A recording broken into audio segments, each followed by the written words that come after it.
반갑습니다. 2022 고3 3월 전국연합학력평가 정치화법의 해설을 맡은 저는 박민아입니다. 자, 우리 3월 학평 고생 많으셨습니다. 저희 총평이랑 관련된 난이도 등등 필러 문항 등등 선생님이 앞부분에서 여러분에게 설명드렸고요. 본격적으로 그냥 바로 1번 문항 해설부터 들어가 보도록 하겠습니다. 자, 우리가 예상했던 바죠? 정치화법에서 1번 문제는 어떤 내용이 주로 나왔다? 전통적으로 클래식하게 그렇지 정치를 보는 관점, 정치의 의미가 등장했죠. 요거는 좀 우리에게 자신감을 불어넣고자 하는 그런 내용이기 때문에 전략적으로 맞추고 일단 2번으로 넘어가셨어야 됩니다. 한번 살펴보도록 하겠습니다. 정치를 바라보는 가물의 관점하면 여러분 좁은 의미, 넓은 의미 떠올려 주셔야 되는 거죠. 아파트 주민자치회에서 자치규약을 만드는 것은 정치로 볼 수 없습니다. 자, 우리 포인트 어디다 잡아야 돼? 정치는 정치 권력을 획득, 유지, 행사하는 것과 같은 국가 고유의 활동이니까요. 오케이, 갑은 좁은 의미의 정치. 자, 두 번째 을 살펴볼게요. 정치는요, 국가를 포함한 모든 사회 집단 내에서 이해관계를 합리적으로 조정하고 갈등을 해결해 나가는 과정입니다. 따라서 주민자치의 활동, 정치라고 볼 수 있습니다. 넓은 의미의 정치에 해당할 수 있는 거겠죠. 그럼 바로 1번부터 살펴보도록 하겠습니다. 자, 우리 1번 내용 살펴볼게요. 갑의 관점은 국가 형성 이전의 정치 현상을 설명하는 데 적합하다라고 되어 있습니다. 좁은 의미의 정치가 국가 형성 이전의 정치 현상을 설명하는 데 오히려 적합하지 않죠. 그렇기 때문에 이러한 적합하지 않다라는 한계점을 갖는 거였습니다. 1번 잘못된 설명. 2번 살펴보도록 하겠습니다. 자, 2번 혹시나 선생님이랑 만약에 수특의 재구성, 수능 특강 강의 같이 들었던 친구들이라면요. 그때 강조했던 내용 중에 하나입니다. 내가 새롭게 선지로 등장할 수 있어 라고 했던 부분이 1번 문제, 2번 선지부터 빡 등장했습니다. 살펴볼게요. 넓은 의미의 정치는 국가의 정치 현상과 다른 사회의 정치 현상은 본질적으로 같다라고 보는 거겠죠. 왜? 국가에서 나타나는 것도 정치. 지금 우리 사례에 나온 것처럼 뭐 자치규약을 만드는 것도 정치라고 보기 때문에 본질적으로 다르지 않다, 같다라고 보는 겁니다. 따라서 2번 잘못된 설명이 되는 거고요. 3번 살펴보도록 하겠습니다. 갑의 관점은 을의 관점에 비해 다원화된 현대사회의 정치 현상을 설명하는 데 적합하다. 지금 선생님이 이렇게 체크한 표시를 설명할 수 있는 관점은 을의 관점에 해당이 되는 거겠죠. 따라서 을의 관점은 갑의 관점에 비해 라고 바꿔주셔야지 옳은 설명이 되는 겁니다. 자, 이제 우리 4번 한번 보도록 하겠습니다. 4번이 조금 신선해 보이는 선지이지만 최근에 수능 및 평가원 등의 선지에서 등장하고 있는 내용입니다. 자, 우리가 좁은 의미의 정치와 넓은 의미의 정치에 공통적으로 적용되는 내용들이 5번에서 우리도 살펴볼 거지만 국가에서 나타나는 활동이라는 내용들이 주로 등장했었어요. 근데 이 외에도 이제 조금씩 다른 내용들도 구성이 되고 있습니다. 그 선지와 연결되는 겁니다. 자, 여기다 체크해볼게. 이해관계의 조정과 갈등의 해결. 이건 정치의 기능입니다. 그런데 어디에서? 좁은 의미뿐만이 아니라 넓은 의미 모두에서 이해관계의 조정과 갈등을 다 정치의 기능이라고 보는 거겠죠. 이러한 이해관계의 조정과 갈등이 어디에서 나타나는지에 따라서 좁은 의미와 넓은 의미의 정치로 나눌 수 있는 겁니다.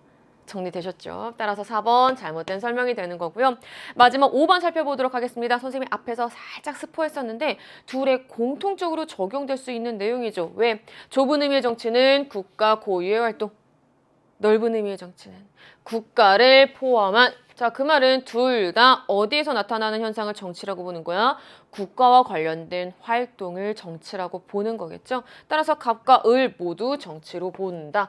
5번이 옳은 설명이 되는 겁니다. 따라서 1번의 정답 5번이라고 찾아볼 수 있었습니다. 자, 이제 우리 2번 한번 살펴보도록 하겠습니다. 저 2번부터 바로 국가기관의 구성과 기능이 등장해서 아마도 2번을 조금 우리가 하는 편한 말로 찍었거나 아니면 그냥 나 이거 안 했는데 어떡하지 이게 당황했을 수도 있을 것 같은데요.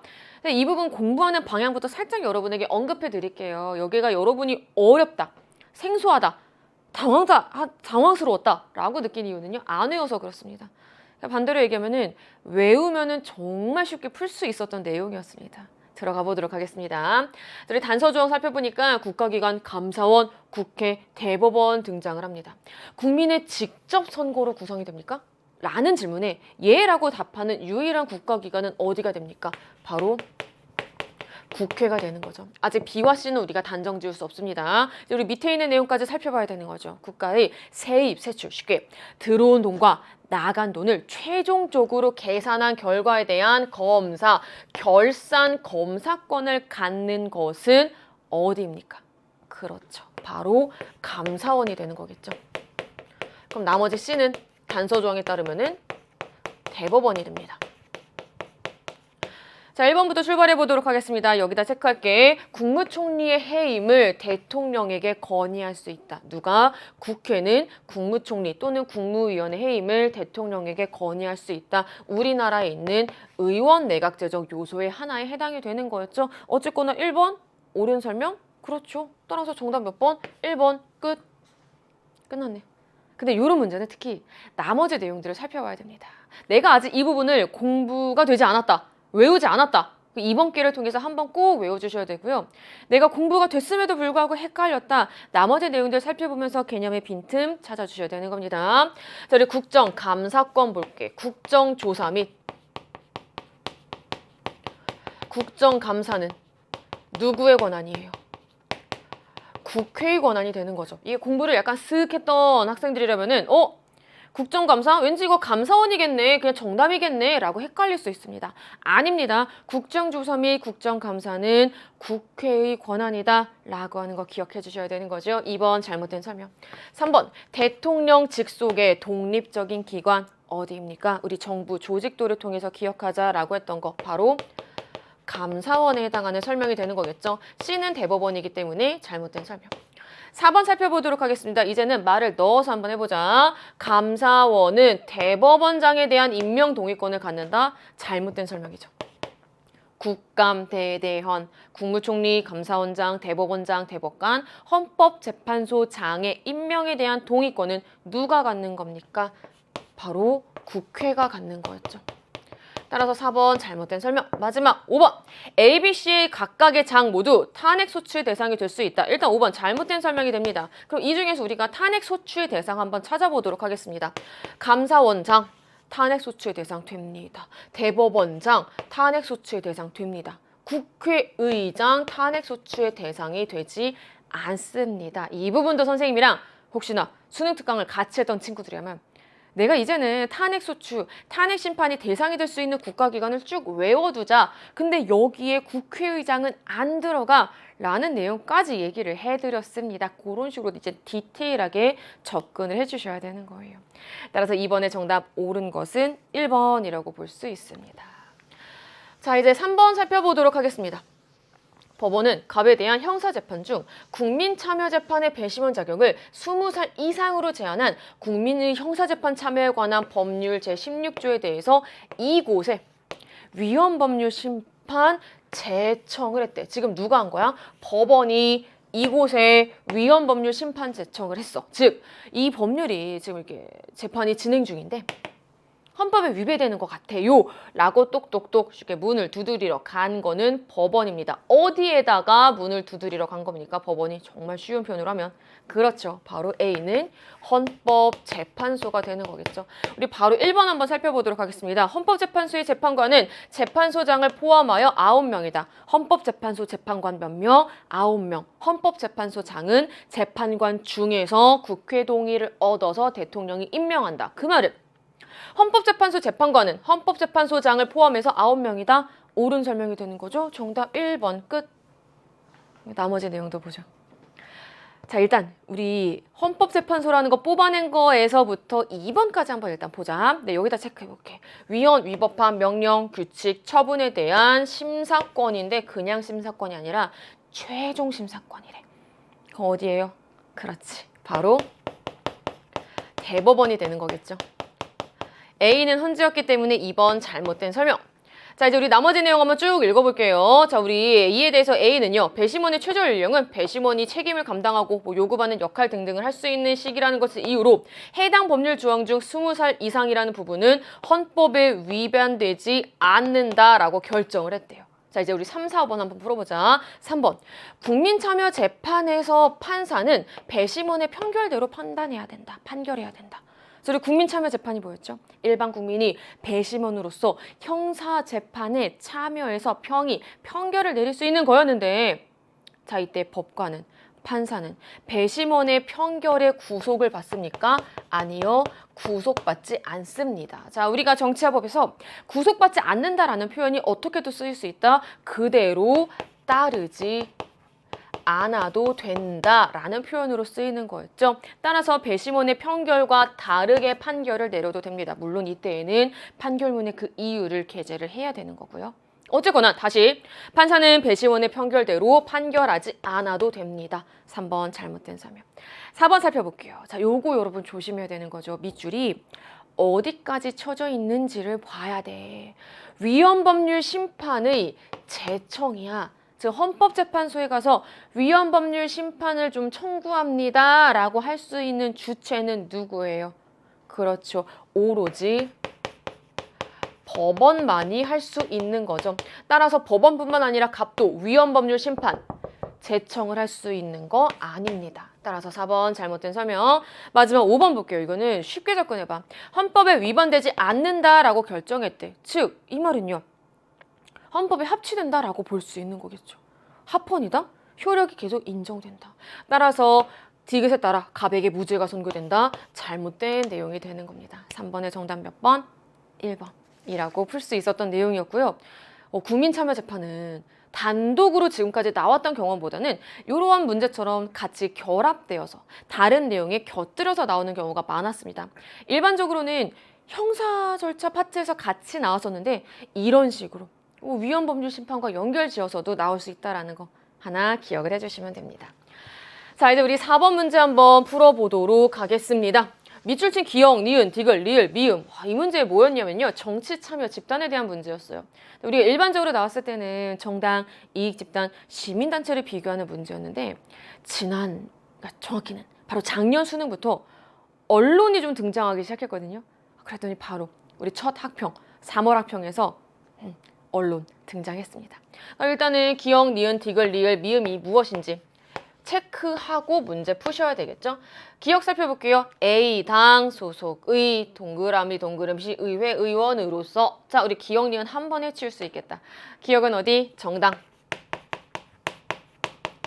자, 우리 니은은요. 동그라미, 동그라미, 시, 의회입니다. 그럼 우리 쉽게 표현하면 무엇이라고 할 수 있는 거야? 지방의회, 즉 지방자치 단체라고도 표현할 수 있는 거겠죠. 디귿 볼게요. 세무신문. 세무신문 정치참여 집단인가요? 네, 바로 언론에 해당할 수 있는 부분이 됩니다. 되셨나요?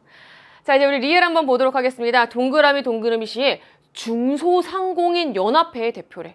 중소상공인 연합회는요, 누구를 위한 단체겠어요? 중소상공인, 즉 우리는 청년 고용이 늘어날 수 있도록 세제 지원이 강화되어야 한다고 생각한대. 그 어디에 해당이 되는 거? 이익집단에 해당이 됩니다. 사실 마지막 미음은요, 너무 쉽게 이렇게 답이 나와 있죠. 미음은 어디? 시민단체. 자, 그럼 우리 1번부터 한번 살펴보도록 하겠습니다. 정당은 지방의회와 달리 정치적 책임을 지지 않는다. 정당이 정치적 책임을 지지 않는다고요? 잘못된 설명이죠. 정당의 목적이 뭐야? 정권 획득이었잖아. 정권 획득을 목적으로 하기 때문에 정치적 책임을 지는 거였죠. 그래서 1번 잘못된 설명. 2번 살펴보도록 하겠습니다. 2번은 사실 우리가 문제를 풀었을 때는 그냥 쉽게 이거 잘못된 선지야 라고 풀어낼 수 있었겠지만 조금만 더 디테일하게 살펴볼게요. 니은과 디귿이 나와 있습니다. 지금 니은은요. 지방의회, 지방자치단체입니다. 여러분 요 모형 한 번만 떠올려 보세요. 투입, 정책결정기구, 산출, 환류. 자, 우리 여기에서 지방자치단체는요. 정책결정기구에 해당이 되는 겁니다. 즉 정책을 결정하고 산출하는 입법부, 행정부, 사법부뿐만 아니라 지방자치단체도 포함이 될 수 있었던 거였습니다. 이 부분 어디 나와 있냐면은 이번 우리 수능 특강에 약간 날개 쪽에 등장을 하고 있어요. 이렇게 디테일한 내용까지 이제 시험에 나오는 겁니다. 자, 이제 우리 디귿도 한번 체크해보자. 디귿은 언론이었습니다. 언론이 하는 주요 역할, 산출일까요? 투입일까요? 그렇죠. 바로 투입 또는 뭐 환류도 때로는 담당할 수 있겠죠. 아니 어쨌거나 니은은 디귿과 달리 정치 과정에서 투입 기능을 수행한다고요? 잘못된 설명이 되는 거겠죠. 따라서 2번 잘못된 선지. 3번 한번 살펴보도록 하겠습니다. 언론은 이익 집단과 달리 대의 정치의 한계를 보완한다고요? 아니죠. 이익 집단도 대의 정치의 한계를 보완하는 역할을 하는 거였죠. 따라서 3번 잘못된 설명. 4번 살펴보도록 하겠습니다. 이익 집단은 시민단체와 달리 구성원의 이익을 공익보다 우선시한다. 즉 어디를 더 우선시하는 거야? 구성원의 이익, 다른 표현으로는 특수한 그들만의 이익 집단이. 4번 정답이네. 우리 정답은 어렵지 않게 찾을 수 있었습니다. 마지막 5번 한번 살펴보도록 하겠습니다. 우리 시험에 자주 나오는 단어죠. 정치사회화. 시민들이 정치 교육을 제공하고 정치적 인간으로 성장시키는 그것. 미음은 기업과 달리. 이거 정확한 표현으로는 어떻게 바꿔줘야 돼? 그렇지. 정당과 시민단체 모두라고 바꿔주셔야 되는 거죠. 따라서 5번 잘못된 설명이 돼서 정답은 몇 번? 4번에는 4번이라고 볼 수 있습니다. 자, 이제 우리 5번 한번 살펴보도록 하겠습니다. 5번은 발문 살펴보니까 민법의 기본 원칙이라고 되어 있습니다. 한번 볼게요. 개발제한구역법 제12조. 이게 미리 얘기하자면 혹시나 개념 공부를 하고 있는데 아직은 법 파트까지 가지 않았던 학생들이라면은 당황할 수 있어. 이거 역시 내가 정치와 법을 한번 어떤 과목인지 보려고 했더니 법이 막 이렇게 등장하는군. 내가 막 이런 게 막 몇 조인지 이런 걸 다 알아야 되는군 이라고 생각할 텐데 우리 해본 친구들 알죠? 이 법 처음 보더라도 당연히 거의 다 처음 봤을걸? 처음 보더라도 문제 풀 수 있다 없다? 문제 풀 수 있다. 그러니까 막 몇 조 이런 거 나왔다고 또 막 당황해서 정치와 법은 내 길이 아니다 이렇게 생각하지 말고 개념 공부 충실히 해왔으면은 쭉 여러분 끝까지 한번 가시길 추천합니다. 한번 볼게. 우리 민법의 기본 원칙 A래. 개발제한구역법에 따르면은 개발제한구역에서는 건축물의 건축 및 용도 변경, 공작물의 성취 등등에 따라서 국토계획 및 이용에 관한 법률 2조 11호 이게 뭔지 모르더라도 이에 따른 도시군 계획 사업을 시행을 할 수가 없대. 그래서 조금 더 부연 설명하는 걸 읽어보자. 우리나라에서는 도시 주변의 자연환경 보전 등을 이유로 개발 제한 구역을 지정하고 있습니다. 이와 관련된 법이 개발 제한 구역법인데 제시된 조항에는 이게 반영되어 있대. 오케이. 그러면은 도시 주변의 자연환경 보전을 위해서 개인의 재산에 제한을 가할 수 있는 거 바로 뭐였죠? 공공복리를 위해서 사용되어야 돼 라고 하는 A는 결국에 소유권, 공공복리의 원칙이 되는 거겠죠. 라고 찾을 수 있는 겁니다. 자, 우리 민법의 기본 원칙이라고 했을 때 여러분이 3개 떠올려야 돼? 6개 떠올려야 돼? 발문만 살펴봤을 때 6개 떠올려 주셔야 되는 거죠. 근대 3개, 요 내용들이 수정 보완된 3개 합쳐서 총 6개를 여러분이 떠올려 주셔야 되는 겁니다. 그중에서 소유권 공공복리 원칙에 대한 내용. 자, 우리 1번부터 한번 살펴보도록 하겠습니다. 개인 소유의 재산에 대한 사적 지배를 강조한다. 개인 소유에 대해서 국가나 타인이 침해할 수 없어 라고 하는 거는 사유재산권 존중의 원칙에 해당이 되는 거겠지. 따라서 1번 잘못된 설명. 2번 개인의 소유권은 법률로 제한될 수 있는 상대적 권리다. 우리 앞에서 봤었던 사유재산권 존중의 원칙에서는 개인의 재산을 건드릴 수 없는 절대적 권리였어. 하지만 때로는 공공의 이익을 위해서 제한될 수 있는 상대적 권리야 라고 하는 걸 강조하는 거겠죠. 따라서 정답은 2번. 자, 이제 3번 살펴볼게요. 고의나 과실이 없더라도 일정한 요건이 충족되면 책임을 진다. 무과실 책임의 원칙, 우리가 찾아야 되는 소유권 공공복리 원칙과 관계없습니다. 4번, 개인이 자신의 의사에 따라 자유롭게 계약을 맺을 수 있어야 한다. 계약 자유의 원칙인데요. 이 역시 우리가 찾아야 되는 소유권 공공복리 원칙과 관련 없었죠.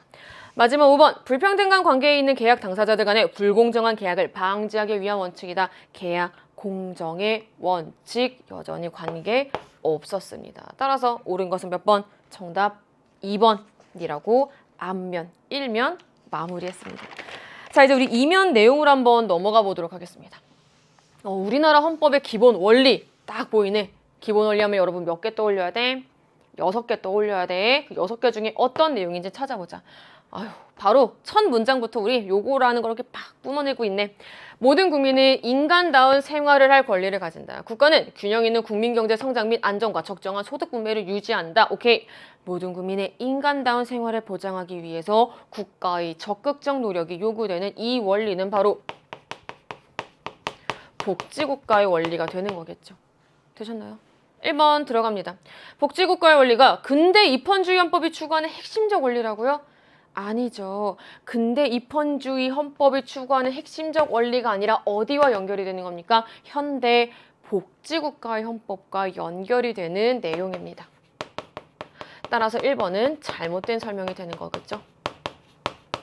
이제 2번 넘어가 보도록 하겠습니다. 복지국가의 원리는 국가가 경제에 관해서 규제와 조정을 할 수 있는 근거가 되는 원리이다. 균형 있는 국민경제 성장을 위해서 국가가 규제와 조정, 개입과 노력을 할 수 있는 근거가 되는 원리, 바로 복지국가의 원리가 되는 거겠죠. 정답 2번. 어렵지 않게 찾을 수 있었습니다. 3번. 개인의 자유를 보장하기 위해 국가의 간섭을 최소화해야 된다는 원리가 연결이 되는 기본 원리는 자유민주주의 중에서 특히 자유주의와 조금 더 연결이 되는 부분이었죠. 아니 어쨌거나 오히려 복지국가의 원리는 국가의 간섭의 최소화보다는 국가의 적극적인 노력을 전제하고 있는 거잖아요. 그래서 3번 잘못된 설명. 4번 들어가 보도록 하겠습니다. 언론, 출판 자유의 보장은 국민주권 원리의 실현 방안과 주로 연결시킬 수 있는 부분이었죠. 4번 잘못된 설명이 되는 거고요. 마지막 5번 상호주의에 따른 외국인의 지위 보장. 국제평화주의와 연결시킬 수 있는 부분이었습니다. 따라서 6번에 옳은 것은 정답 2번이라고 찾을 수 있겠죠. 자, 이제 우리 7번 문제 한번 살펴보도록 하겠습니다. 밑줄 친 기억, 디귿에 대한 설명으로 옳은 것은 오케이. 지금 우리가 보니까 어떤 주제인 것 같아요? 그렇지. 바로 지방자치와 관련된 부분입니다. 자, 우리 이 부분은 선생님이랑 그냥 우리 밑줄 친 내용이랑 바로바로 연결시켜서 같이 보자. 1번에 지방자치단체장은 지방자치단체 예산에 대한 심의 확정권을 가진다. 지금 선생님이 체크한 부분이 있죠. 지방자치단체 예산에 대한 심의 확정권. 우리가 공부할 때 어떻게 하면 편하냐면요.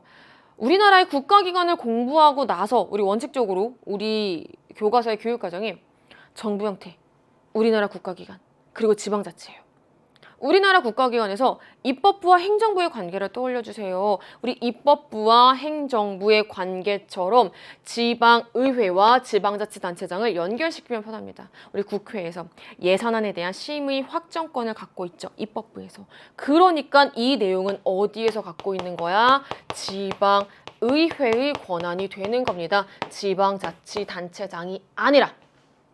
이해되셨어요? 이렇게 공부하면 여러분 조금 더 수월하실 겁니다. 왜냐면은 지방자치라고 하는 것 자체가 여러분에게 조금 생소하게 다가올 수 있어. 그럴 땐 최대한 우리가 알고 있는 개념이랑 연결시켜서 생각을 해주시면 수월하겠죠. 선생님 여기서 조금만 하나만 더 높아지면 얘기해드립니다. 이제는 이 내용들이 지방자치가 처음 등장한 다음에 모의고사 등등의 문제에서 나올 때에는 정말 수월하게 등장했어요.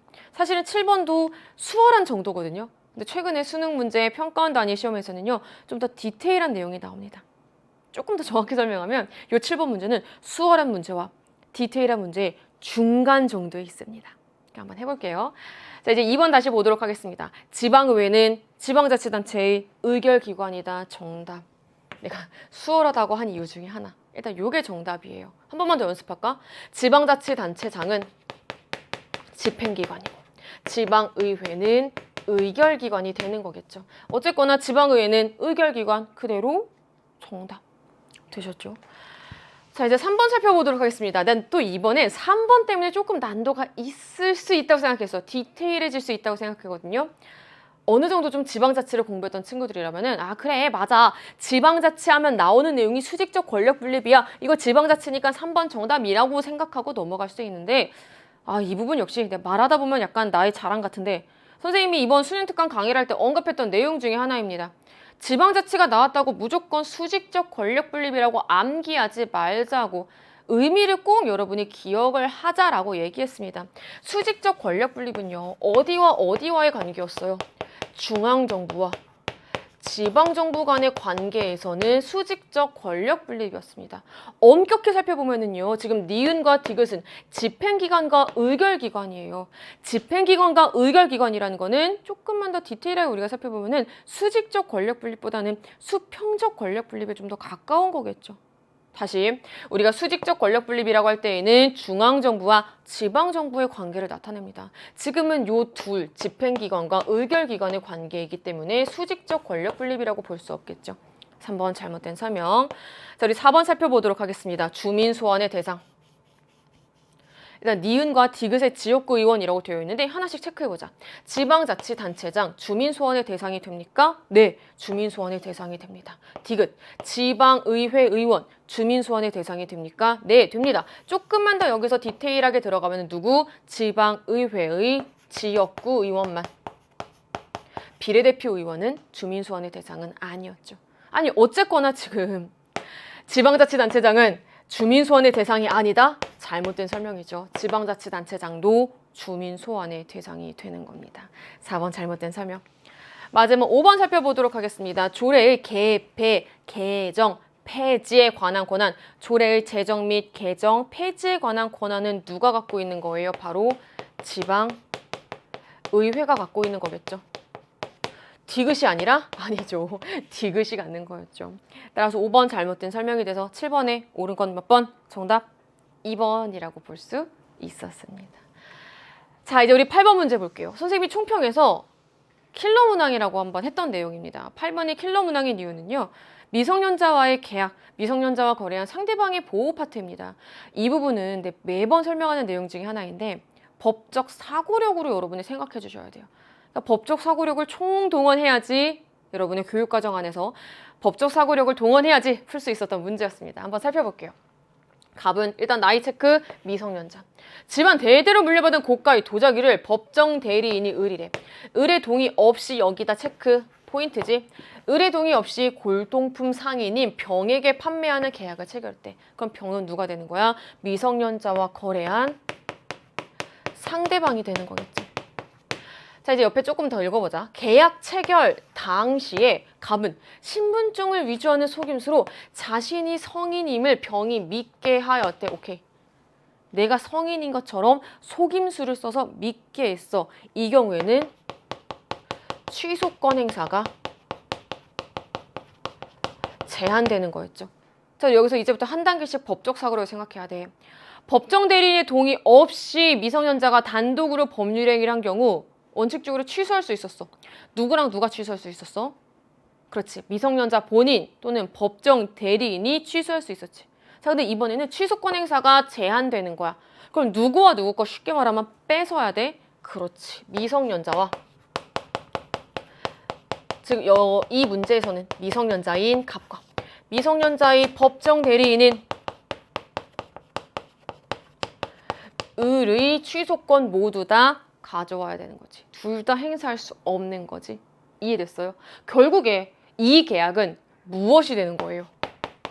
취소할 수 없는 계약. 확정적으로 유효한 계약이다라는 거를 여러분이 교육과정 안에서 찾아내는 것이 법적 사고력으로 교육과정 안에서 요거를 사고해내는 것이 바로 포인트가 되는 문제였습니다.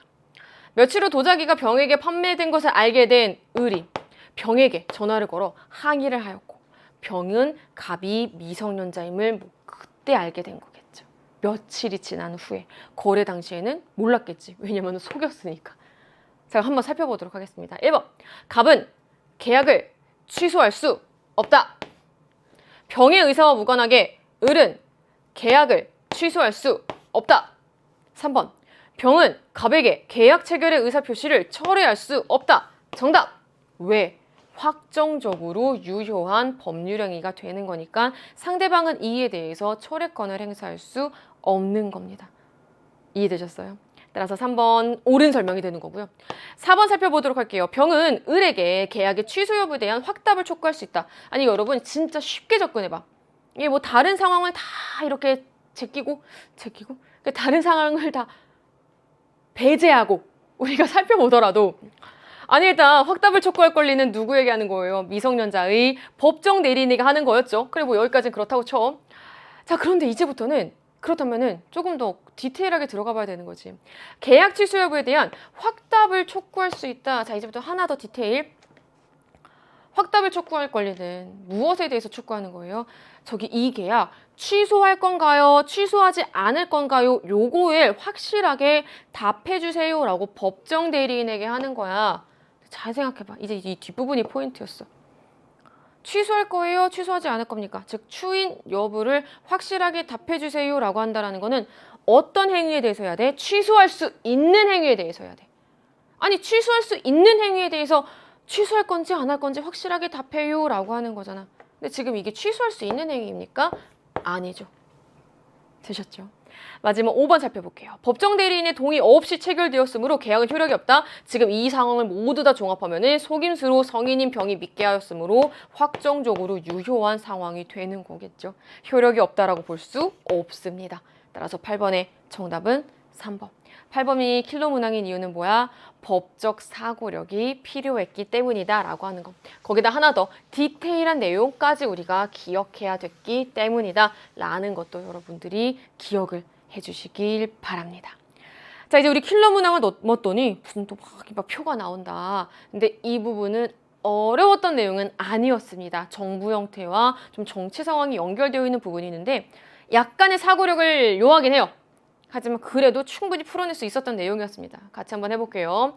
갑을병은 모두 전형적인 정부 형태를 채택하고 있다. 여기서 여러분이 조금 조심을 해야 되는 게 문제를 풀고 나서 우리 반 애들이 막 물어본 거야. 전형적인 정부 형태를 채택하고 있으면은 다 같은 정부 형태를 채택하고 있다라는 거 아닙니까? 라고 물어봤는데 그런 의미가 아니지. 지금 여기에 모두 전형적인 같은 정부 형태를 채택하고 있다라든지 한 가지의 정부 형태를 채택하고 있다라고 등장한 게 아니잖아. 의원내각제인지 대통령제인지 모르겠지만 어쨌거나 갑을병은 그냥 전형적인 정부 형태를 채택하고 있다 이런 의미가 되는 거야. 뒤에 읽어보자. 갑국은 을병과 달리 의회가 내각 불신임권을 행사할 수 있다. 오케이, 여기서 일단 체크해야지. 내각 불신임권을 행사할 수 있다고? 내각 불신임권을 견제수단으로 쓸 수 있는 거는 바로 어디예요? 의원 내각제에 해당이 되는 거겠죠. 어디와 달리? 을국, 병국과 달리. 그 을국, 병국은 내각 불신임권을 견제수단으로 활용하지 못해. 없어. 그럼 어디가 되는 거야? 대통령제가 해당이 되는 거겠죠. 요거 일단 첫 번째 포인트를 잡고. 표는 갑을병국의 최근 의회 의원 선거 결과를 나타낸 것이래요. 선거 후에 여기도 포인트. 갑국, 병국은 을국과 달리 행정부 수반이 의회 내 제1당 소속이다. 그럼 내가 체크해볼게. 행정부 수반이 의회 내 제1당 소속이래. 을국과 달리 갑, 병국은. 선생님 그럼 을국은요? 을국은 아직 어디인지는 모르겠지만 확실한 건 이거는 맞네. 어디는 아니야? 제1당은 행정부 수반이 아니야. 우리가 요 정도는 잡아낼 수 있겠지. 됐어요? 들어가 보도록 할게요. 1번. 의회 의원이 강요를 겸직할 수 없다. 이거 선생님이랑 같이 하던 친구들은 어떻게 떠올렸어? 겸직할 수 없다? 의회 의원이 강요. 행정부의 내각의 강요. 겸직할 수 없다? 구름다리 없다? 구름다리 없는 거는 대통령제인데 갑국은 의원 내각제. 1번 잘못된 설명. 이렇게 하면 금방 풀 수 있겠죠. 자, 이제 우리 2번 살펴보도록 하겠습니다. 행정부 수반의 법률안 제출권, 건너갈 수 있네. 이게 인정이 되려면 의원 내각제여야 해. 하지만 병국은 대통령제. 잘못된 설명. 3번 살펴보도록 하겠습니다. 자, 여기다 체크. 행정부 수반의 법률안 거부권. 법률안 거부권은 전형적인 어떤 정부 형태에서의 견제수단이었어. 그렇지. 대통령제. 그래서 선생님이 계속 수능 개념 강의에서도 그랬고 수능 특강 강의에서도 그랬고 의원 내각제와 대통령제, 입법부와 행정부가 서로서로를 견제하는 수단은 이거는 좀 여러분이 암기를 해주셔야 된다라고 계속 얘기를 했던 거였습니다. 근데 아무래도 이건 진짜 양보 못해. 암기해야 돼. 됐죠? 자, 다시. 법률안 거부권은 대통령제의 요소야. 갑국은 을국과 달리? 아니죠. 어떻게 바꿔줘야 돼? 을국은 갑국과 달리 라고 해야지 정확한 설명이 되는 거겠죠. 어쨌거나 3번 잘못된 설명. 4번 살펴보도록 하겠습니다. 을국은 병국에 비해서 행정부의 강력한 정책 추진이 용이하다. 지금 이제부터는 정치 상황을 조금 살펴보도록 하겠습니다. 을국 얘기가 나왔으니까 을국을 일단 보자. 을국은 행정부 수반의 소속 정당이 제1당은 아니야. 어딘지 모르더라도. 근데 일단 어디가 되더라도 확실한 건 뭐야? 제1당이 과반수의 의석을 차지했기 때문에 나머지 어디에서 행정부 수반이 나오더라도 어떤 결과를 갖게 되는 거야? 을국에서는 여소 야대의 현상이 발생하게 되는 거겠죠. 이해되셨어요? 우리 말이 나온 김에 병국도 같이 보자. 병국은 행정부 수반이 제1당 소속이야. 근데 제1당이 의회 내에서 과반 의석을 차지하지 못했네. 그러면은 마찬가지로 병국 역시 어떤 상황? 여소야대의 상황. 여소야대의 상황에서는 행정부의 강력한 추진은 오히려 어렵겠죠. 따라서 4번 잘못된 설명. 마지막 5번 살펴볼게요. 정답이네. 을국과 병국 모두 여소야대 현상이 나타난다. 정답 끝. 되셨나요? 자, 우리 이런 패턴의 문제가 나오잖아. 정부 형태와 정치 상황이 결합하는 문제가 나오면은 한 절반 정도는 이렇게 전형적인 정부 형태에 대한 문제들이 나와. 뭐 견제 수단이라든지 특징이라든지 등등에 대한 내용. 그럼 나머지 한 2개의 선지, 3개의 선지 정도에서는 정치 상황과 연결시켜서 응용하는 문제가 나오기 때문에 여러분이 조금의 연습만 해주시면은 충분히 풀어낼 수 있는 문제가 됩니다. 되셨죠? 자, 이제 우리 10번 넘어가 보도록 하겠습니다. 막 건물 나와, 뭐 종업원 나와. 그럼 여러분 딱 어떤 거 떠올려야 돼? 아, 요거 특수불법행위 문제구나 라고 마음의 준비를 하셔야 되는 거죠. 근데 이 문제는요, 특수불법행위 문제치고는 좀 수월한 편이었습니다. 한번 들어가 볼게요. A는 비소유 건물을 임차하여, 오케이. 그 A는 비소유의 건물을 임차했대. 그러면 B가 바로 소유자가 되는 거고, A는 점유자가 되는 거겠죠. A는 비소유의 건물을 임차해서 쉽게 빌려서 식당을 운영하고 있는데 건물에 부착된 식당 간판, 공작물 떨어져서 지나가던 C가 상해를 입었다. 우리 두 번째 사례까지 한 번만 더 보자. 갑은 을이 운영하는 실내 놀이시설에서 놀던 중에 종업원 병의 과실로 놀이기구에서 떨어져 상해를 입었다. 오케이. 그러면 을은 사용자, 종업원인 병은 피용자. 손해를 입은 갑은 그냥 손해를 입은 자. 됐죠? 여기까지 들어가 보도록 하겠습니다. A는 무과실 책임을 진다. 이거 여러분 헷갈리면 안 되죠. A가 건물의 소유자니까 무과실 책임 이렇게 하면 안 됩니다. 지금 A는 비소유의 건물주는 B야. 쉽게 건물의 소유자는 B야. A는 누가 되는 거야? 점유자가 되는 거야. 우리 점유자의 공작물에 점유자 및 소유자 책임에서 점유자는 면책 사유가 인정됩니까? 네, 면책 사유가 인정됩니다. 공작물의 관리를 소홀히 하지 않았음을 입증하면 책임이 면제될 수 있는 거였죠. 이해되셨어요? 따라서 무과실 책임지는 거 아닙니다. 책임이 면제됩니다. 면제될 수 있습니다. 자, 이제 우리 2번 살펴보도록 하겠습니다. B는 A와 달리 특수불법행위 책임을 진다. 1차적으로 누가 책임을 져요? 점유자가 책임을 져요. 그런데 점유자가 손해방지를 위한 주의 의무를 다했음을 입증하면 2차적으로 소유자가, 점유자가 주의 의무를 다했음을 입증하면 그때 2차적으로 소유자가 책임을 지는 거겠죠. 아니, 공작물의 점유자 및 소유자 책임이야. 둘 다 어쨌거나 특수불법행위 유형에 해당이 되는 거겠죠. 따라서 2번 잘못된 설명. 3번 살펴보도록 하겠습니다. 이제는 우리 두 번째 사례입니다. 갑은 병에게 손해배상 책임을 물을 수 없다? 아니죠. 자, 우리 종업원 병의 과실로 상해를 입었대요. 그럼 우리 이렇게 형성이 될 수 있는 건 뭡니까? 일반 불법행위죠. 자, 우리 이렇게 종업원의 피용자의 일반 불법행위가 성립을 하면은 사용자 배상 책임이 성립할 수 있었습니다. 우리 5번 선지 그냥 빨리 같이 보자. 병의 행위가 불법행위로 성립해야지 을의 사용자 배상 책임이 인정이 되는 거였죠. 이거 선생님이랑 어떻게 공부한 거야? 사용자 배상 책임이 인정되기 위한 전제 조건, 피용자의 일반 불법행위 책임이 성립해야 사용자 배상 책임을 질 수 있다라고 하는 거. 요게 성립하기 위한 조건보다 피용자의 일반 불법행위 책임. 따라서 5번이 옳은 설명이 되겠죠. 우리 4번부터 보자. 아니, 을과 병이 공동 불법행위자의 책임을 지는 것과는 관련 없습니다. 되셨나요? 따라서 10번에 옳은 것은 정답 5번. 혹시나 요 문제가 어려웠다라고 했던 친구들은요, 학생들은요, 두 가지 부류일 겁니다. 아예 이 부분을 공부를 안 해서, 개념 정리 안 해서. 그럼 당연히 어려울 수 있어. 아마 막 4번 이런 데 정답으로 체크했을걸? 근데 만약에 이 부분 선생님 저 개념 한 바퀴 돌렸습니다. 저 수능 특강도 들었고요. 수능 개념도 들었는데 어려워요 라고 하는 친구들이라면요, 저 개념의 빈틈들이 생긴 겁니다. 그 개념의 빈틈들은 차근차근 다 채워 넣으셔야지 이렇게 수월한 문제부터 난도가 높은 문제까지를 다 해결하실 수 있습니다. 어쨌거나 10번 문제에 옳은 것은 정답 5번이었고요. 자, 11번 보도록 하겠습니다. 우리 가족관계와 법에서 문제가 등장을 했습니다. 근데 정말 어렵지 않았어요. 알죠? 이게 조금 기출을 한번 돌려봤던 친구들은 가족관계화법에서 최근에 어렵게 막 시간이 많이 걸리는 타임어택 문제들을 막 냅니다. 막 기역, 니은, 티귿의 경우에 막 니은, 리을, 미음의 경우에 막 읽기도 힘들어. 근데 막 그런 내용도 아니고요. 개념 정도만 정확하게 알고 있으면은 충분히 풀어내실 수 있는 문제였습니다. 여담인데 선생님 학교의 친구들은 이 문제가 생각보다 너무 수월하니까 오히려 함정이 있는 줄 알았대. 그만큼 수월했던 문제였어요. 들어가 볼게요. 2014년에 갑과 을의 나이 18살. 혼인신고를 하였고 혼인은 5년이 지나도록 자녀를 갖지 못했다. 혼인신고에도 불구하고 을의 민법상 행위 능력은 제한된다? 아니죠.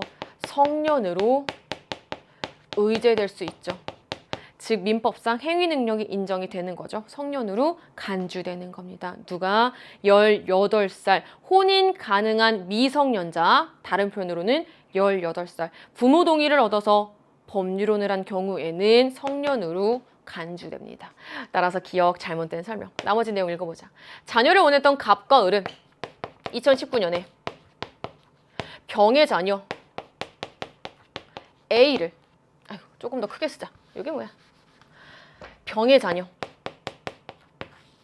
A를 여기다 체크해야지. 어떻게 입양했대? 친양자로 입양했대. 오케이. 됐어요, 여기까지.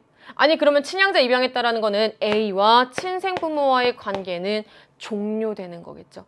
그리고 2020년에 갑과 을 사이에서 B가 태어났대요. 2021년에 갑은 유언 없이 2억 원을 남기고 사망했다라고 되어 있는 상황입니다.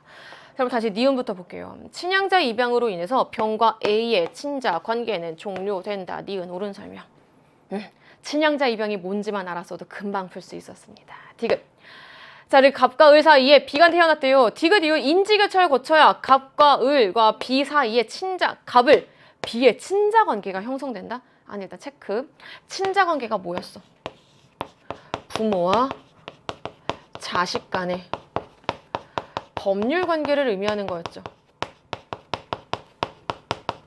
됐어요? 근데 지금 갑과 을 사이에서 B가 태어났어. 그리고 갑과 을은 어떤 부부야? 법률혼의 부부야. 그 B는 누구야? 혼인 중의 출생자야. 아니 혼인 중의 출생자는 그냥 부모와 자식 간의 법률관계, 친자관계가 출생을 통해서 형성이 되는 거잖아. 갑을 B 사이에. 인지 절차는 어느 경우에 활용할 수 있는 거였어요? 바로 혼인 외의 출생자의 경우에. 즉 법률혼이 아닌 부부 사이에서 태어난 자녀의 경우에는 인지 절차를 거쳐서 그 부와 친자관계를 형성할 수 있었던 거였죠. 그러니까 여러분 이거는 개념을 조금만 알아두셔도 금방 풀 수 있는 거였어요. 따라서 디귿은 잘못된 설명. 그리고 마지막 리을 살펴보도록 하겠습니다. 지금 리을 갑이 유언 없이 사망했어요. 유언 없이 사망했다? 우리 공부했습니다. 무엇이 이루어집니까? 법정 상속이 이루어지게 됩니다. 그리고 법정 상속의 1순위 누구입니까? 직계 비속입니다. B. 뿐만이 아니라 누구도 써야 돼. A. 왜? 입양한 때로부터 친양자 입양 청구가 받아들여진 때로부터 무엇으로 간주되니까? 혼인 중에 출생자로 간주되니까. 당연히. 따라서 A, B 직계비속 그리고 배우자는 직계비속과 공동상속인. 따라서 A, B 그리고 을이 갑의 재산에 대한 법정 상속권을 갖는다. 리을 옳은 설명이 되겠죠. 정답은 4번. 어렵지는 않았습니다. 자, 우리 이렇게 해서 두 번째 면 마무리하고 세 번째 면으로 한번 넘어가 보도록 하겠습니다. 세 번째 면의 첫 번째 문제는 국제관계를 바라보는 관점입니다. 이 부분 솔직하게 얘기해봐. 아직 개념 다 안 돌렸지? 그치? 왜냐면은 6단원 가서 등장을 하는 내용이거든요. 아유, 6단원이니까 내가 언젠가는 개념을 돌리겠지. 내가 이거 하면 또 맞춰. 라는 생각이라면 참 긍정적이어서 좋은데, 어차피 개념 할 거잖아요. 그 조만간 빨리 합시다. 이번 주말에 합시다. 요 내용 정도면은 개념 강의로는 한 30분도 안 걸려. 6단원의 특징은 하면 금방 맞출 수 있어. 그러니까 나중에 하면 되겠지. 나중에 할 거면 지금 하는 겁니다. 우리 국제관계를 바라보는 관점, 현실주의 관점, 자유주의 관점 떠올려 주시면서 한번 읽어볼게요. 우주공간은 인류의 공공재로서 국가 간 협약에 의한 과학적 탐구의 대상이며 인류가 협력하여 이루어낸 그에 대한 과학적 성취는 궁극적으로 기후변화 대응, 재난 예측 등 인류의 공동선에 기여하게 될 것입니다. 라고 얘기해. 우리 을도 마저 읽어보자. 각국은 자국의 이익을 우선시하므로 우주 공간을 둘러싼 국가 간 갈등이 발생할 수밖에 없습니다. 우주 공간에서도 분쟁을 억제하고 자국의 안보를 보장하기 위한 세력 균형 전략, 힘의 균형과 관련된 전략이 필요합니다. 라고 보는 을은 현실주의 관점. 협력, 국제사회에도 공동선이 존재해 공공의 보편적인 선이 존재해 라고 보는 갑은 국제관계를 바라보는 자유주의 관점이 되는 거겠죠. 되셨죠? 1번부터 보도록 하겠습니다. 자유주의 관점은요, 힘의 논리가 지배하는 국제사회의 현실을 간과한다라고 하는 비판을 받죠. 따라서 1번 잘못된 설명. 2번 볼게요.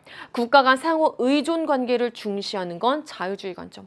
오히려 현실주의 관점에서는 국가 간 상호 의존 관계를 간과한다라고 하는 비판을 받는 거였습니다. 3번. 갑의 관점은 을의 관점과 달리 국가 간 이익 충돌이 보편적인 규범에 따라서 해결될 수 있다고 본다. 국제사회에서는 보편적인 선이 존재한다. 즉 국제 여론이라든지 국제법, 국제기구 등등을 통해서 해결될 수 있어 라고 보는 관점은 자유주의 관점이 되는 거겠죠. 정답은 3번. 끝. 4번 보도록 하겠습니다.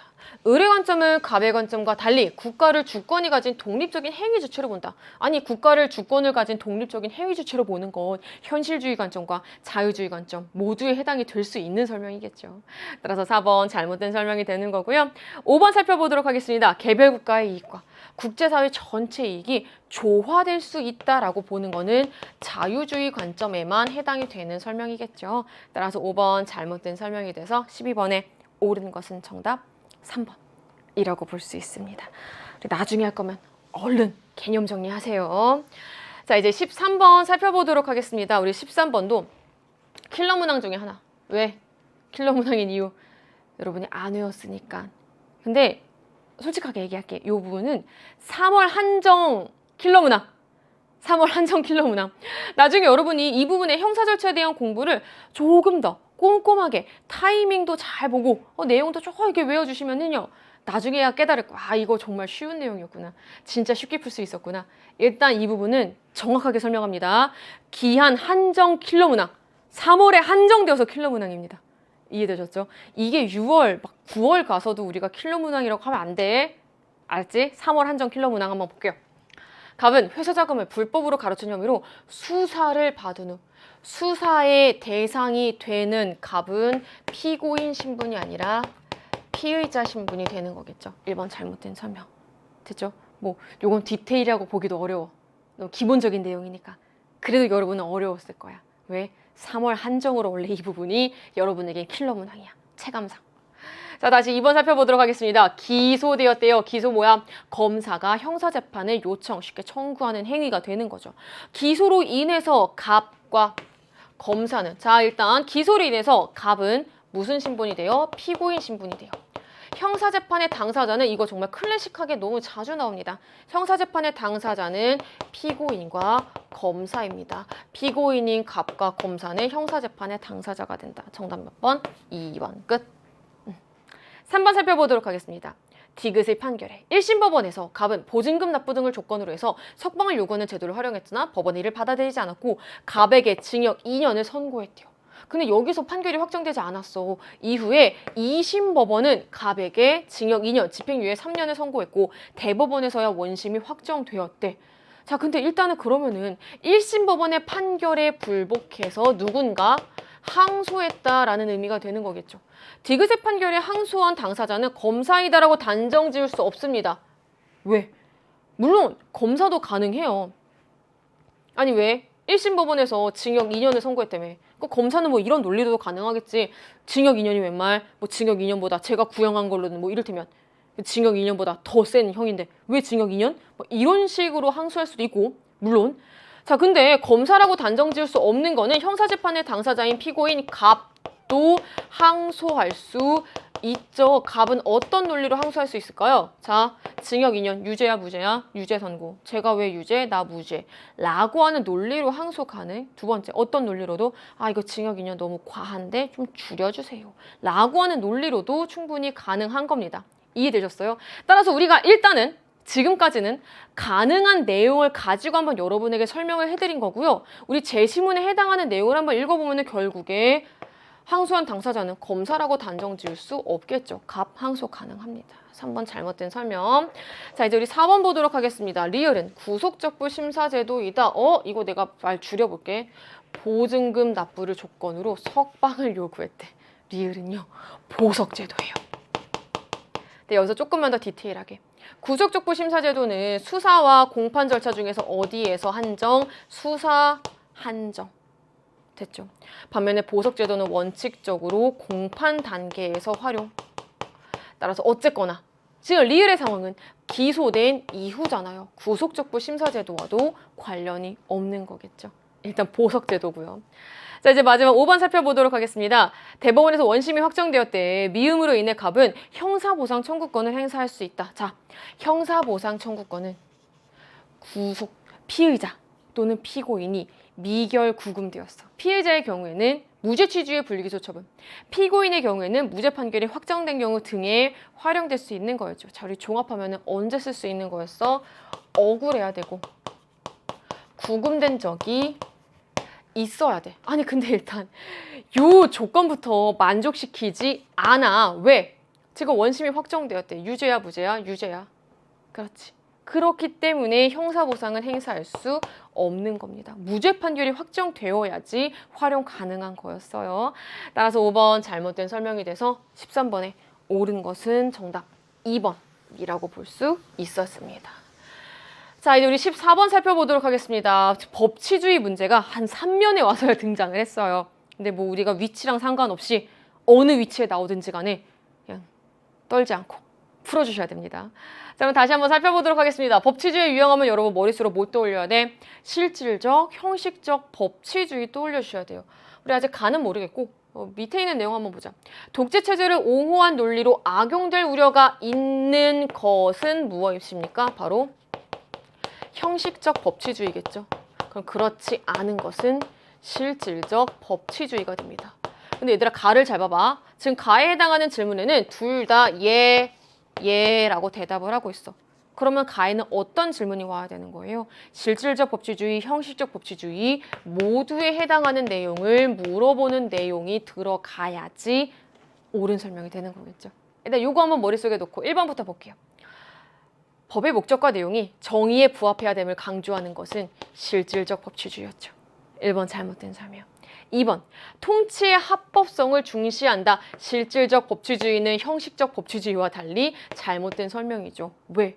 아니 통치의 합법성은 A와 B 모두에서 강조하는 거잖아. 중시하는 거잖아. 그런데 한 단계 더 들어가면은 목적과 내용까지도 실질적인 정당성까지 고려하는 게 실질적 법치주의였죠. 어쨌거나 2번은 잘못된 설명. 3번 살펴볼게요. 위헌법률 심사제의 필요성을 강조하는 것은 실질적 법치주의에 해당하는 설명이 되는 거겠죠. 4번 국가 권력의 자의적 행사 방지를 중시하는가? 통치자에 의한 자의적 행사에 대해서 반대, 인치에 대비되는 개념으로 등장한 법치주의 이를 중시하는가? 그렇죠. 둘 다 해당이 되는 내용이 되는 거죠. 가는 둘 다 모두에 해당하는 내용이 들어가야 되는 거기 때문에 정답은 몇 번? 4번이 되는 거겠죠. 자, 우리 5번 살펴볼게요. 가는 뭐라고? 형식적 법치주의, 실질적 법치주의 모두에 해당할 수 있는 설명이 들어가야 돼. 근데 법률에 근거한 기본권 제한이 가능하다고 보는가? 그치. 기본권 제한은 법률에 근거해야 돼. 국가 권력의 정당성, 기본권 제한 모두 다 법률에 근거해야 돼. 법치주의에 해당하는 설명이잖아. 그럼 둘 다에 해당하는 설명이네. 그럼 이 질문은 가에 들어갈 수 있네. 라고 바꿔주셔야 되는 거겠죠. 따라서 14번에 옳은 것은 정답 4번이라고 정리할 수 있습니다. 자, 우리 14번 문제에서는요. 아예 명시적으로 묻고 있었어. 둘 다 모두에 해당하는 내용을 여러분들이 알고 있는지. 이 내용 역시 전통적으로 클래식하게 자주 나오는 내용이 되죠. 형식적 법치주의와 실질적 법치주의 모두에 해당할 수 있는 내용들은 여러분이 충분히 연습을 해주시길 바랍니다. 자, 이제 15번 한번 들어가 보도록 하겠습니다. 15번도 혹시나 약간 뒷부분이라고 소홀히 했다면 얼른 합시다. 얼른. 자, 다시. 우리 지금 이 내용은요, 청소년의 근로와 관련된 내용입니다. 이 부분이 나오면 반드시 나이를 먼저 체크를 해주셔야 돼요. 16살이야. 근데 고등학교에 재학 중이래. 왜냐하면 이거 선생님이랑 같이 했었는데 지금 이 문제와는 관련은 없지만 중학교에 재학 중인 18살 미만인 자는 원칙적으로 고용 금지이죠. 그러니까 우리 문제를 내시는 선생님들이 조건을 이게 딱 맞춰놓은 거야. 16살인데 고등학교에 재학 중입니다. 아무 문제 없어요. 이렇게. 그렇죠? 방학 중에 아르바이트를 하려고 합니다. A에게 해줄 법적 조언을 4개만 쓰세요. 각 답안 내용이 법적으로 옳은 조언이면 1점, 틀린 조언이면 0점을 부여한대. 한번 보도록 하겠습니다. 답안 내용. 근로계약은 부모가 대리해서 체결하면 안 됩니다. 왜? 일단 나이로는 미성년자야. 그럼 근로계약이야. 계약을 체결하려고 할 때 무엇을 얻어야 돼? 부모의 동의는 얻어야 돼. 하지만 정확한 표현으로는 부모의 동의를 얻어서 정확히는 단독으로 해야 되는 거였죠. 즉, 일을 할 내가 직접 가서 체결을 해야 되는 거예요. 그러니까 단독이란 표현보다는 정확히 직접. 정확히 누구? 부모 동의를 얻어서. 근데 이때 부모가 대신 대리로 해주는 거는 아니었죠. 됐어요? 따라서 일단 점수는 몇 점? 0점. 근로시간은 원칙적으로 일주일에 35시간을 초과할 수 없습니다. 나이를 보니까 연소자에 해당이 되는 내용입니다. 하루에는 7시간, 일주일에는 35시간 이내로 35시간을 초과할 수 없습니다. 옳은 설명이네. 그럼 점수 1점 가져가겠다. 기억은 0점, 니은은 1점이다. 기억 옳은 설명이네. 일단 바로 보이길래 그냥 해봤어. 자, 일단 우리 요 내용 보자. 점수가 1점이야. 옆에다 그냥 쓸게. 헷갈리지 않게. 점수가 1점이라고 하는 거는 가에 해당이 되는 내용은 맞았다라는 뜻이 되는 거겠지. 옳은 설명이 쉽게 되는 거겠지. 아직 뭐 디귿은 모르겠어. 됐지? 자, 일단 기억은 옳은 설명이었고. 니은 한번 보자. 가에 연장 근로를 하더라도 1일 1시간을 초과할 수 없습니다. 자, 우리 연장 근로. 사용자와 근로자가 합의하는 경우에 지금 연소자야. 나이 빨리 봐야지. 1일 1시간, 일주일에 5시간을 초과할 수 없음. 1일 1시간을 초과할 수 없습니다. 옳은 설명이네. 가에 들어갈 수 있는 거겠죠. 가에는 지금 옳은 설명이 와야 되는 거니까. 따라서 니은도 옳은 설명. 디귿 살펴보도록 하겠습니다. 나의 임금 청구는 부모 동의 없이 단독으로 할 수 있습니다. 일단 선생님이 지금 체크한 부분이 옳은 설명인지 잘못된 설명인지부터 보자. 임금 청구는 부모 동의 없이 단독으로 할 수 있어요. 무슨 표현이야? 즉, 부모 동의를 얻지 않고도 임금 청구할 수 있는 거야. 선생님 이거 이렇게 설명했어. 일을 한 사람이 임금 청구도 단독으로 할 수 있는 거야. 동의 얻지 않더라도. 따라서 이거는 옳은 설명이 되는 거겠죠. 됐어요? 그러면 이 내용이 나에 들어간다면 디귿은 몇 점이 되는 거예요? 1점이 되는 거예요. 그럼 총점은 그때 몇 점이 되는 거예요? 1, 2, 3점이 되는 거겠죠. 디귿 잘못된 설명. 되셨죠? 자, 이제 우리 4번 살펴보도록 하겠습니다. 기억과 디귿의 점수가 다르다면 기억은 0점이야. 그럼 디귿은 몇 점이어야 돼? 1점이어야 돼. 그 말은 나이는 어떤 내용이 와야 돼? 옳은 설명이 와야 돼. 그 뜻이지. 해보자. 최저임금제도의 적용을 받습니다. 연소자 역시 똑같이 최저임금제도의 적용을 받는 거지. 들어갈 수 있네. 들어갈 수 있네. 됐어요. 따라서 정답 몇 번? 기억, 니은에 해당하는 1번이라고 체크할 수 있습니다. 되셨죠? 자, 이제 우리 16번 넘어가 보도록 하겠습니다. 16번 역시 우리가 공부를 조금만 한다면은 어렵지 않게 풀어낼 수 있는 내용입니다. 살펴볼게요. 시작. 갑은 강제추행 혐의로 1심과 2심 모두에서 징역 1년에 집행유예 2년을 선고받았고 상고심 도중에 형법 제298조에 대한 위헌법률 심판 제청 신청을 했지만 기각되었다. 여기다 체크할게. 재판이 진행 도중이야. 저기 위헌법률 심판 제청 좀 해주세요 라고 갑이 신청을 했어. 어디에다가? 법원에 신청을 했겠지. 근데 법원에 의해서 기각되었대. 이에 갑은 형법 제298조의 내용이 불명확하다며 헌법소원 심판을 청구했대. 재판이 진행 중인데 재판의 전제성 깔고 있어. 해당 재판에 적용되는 법률의 위헌 여부가 재판의 전제가 된 경우에 재판 당사자가 법원에 위헌 법률 심판 제청의 신청을 했다가 기각된 경우에 해당 법률의 위헌 여부를 헌법재판소에 확인할 수 있는 이것은 위헌심사형 헌법소원이죠. 선생님, 위헌심사형 헌법소원은 딱 이때만 쓸 수 있는 겁니까? 이때 언제요? 위헌 법률 심판에 제청 신청을 했다가 기각된 경우에만 쓸 수 있습니까? 네. 딱 요때 한정으로 쓸 수 있는 거예요. 이해되셨어요? 일단 우리 기역, 니은, 디귿, 리을 중에 하나만 요것만 보자. 디귿은 위헌심사형 헌법소원 심판이다. 요거 하나 찾을 수 있었다. 의외로 여러분들이 권리구제형 헌법소원 심판인지 위헌심사형 헌법소원 심판인지를 많이 묻는 문제들을 이제 보게 될 겁니다. 그때 전제 조건 딱 하나야.